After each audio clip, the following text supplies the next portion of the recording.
এই ভিডিওটি শুধু বিনোদনের জন্য, কেউ আবার সিরিয়াস ভাবে নেবেন না। দেশের যে অবস্থা, এমনি যদি দেশ চলে তাহলে আমরা কেমনে চলবো? খালেদা জিয়া যখন সরকার ছিল তখন রাস্তাঘাট, বিদ্যুৎ, নেট যোগাযোগ ব্যবস্থা এত সুন্দর ছিল। কিন্তু দোস্ত, শেখ হাসিনা সরকার তো ক্ষমতায় আসলো, আসার পরে কি করলো, 16 বছর ক্ষমতা থাকলো, ওরা নেট, বিদ্যুৎ সবকিছু ব্যবস্থা করলো, কিন্তু করার পরে কি হলো, তারা থাকতে পারলো না। কারণ কি, তার 7 দিনের লেগে নেট অফ করে দিয়েছে। তখন এমন ভাবে সরকার গঠন করা দরকার যে সরকার আমাদেরকে ভালো মতন টিকটক, ফেসবুক, ইউটিউব, ইনস্টাগ্রাম সবকিছু ফ্রি চালানোর ব্যবস্থা করে দিতে পারবে। তাহলে আমরা একটা কাজ করি, প্রধানমন্ত্রী হিসেবে উমরেই সিলেক্ট করে রাখি।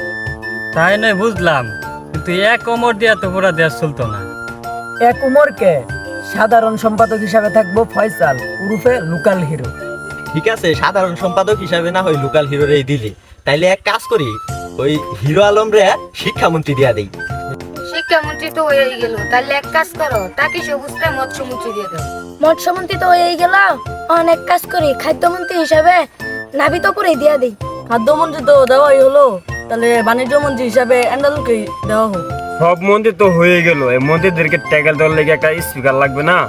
তাহলে এক কাম করি, স্পিকার হিসাবে বুড়া বিটি লাইয়ালি সিলেক্ট করি। তাইলে এরম ভাবেই সরকারটা গঠন করা হোক। ঠিক ঠিক। আজ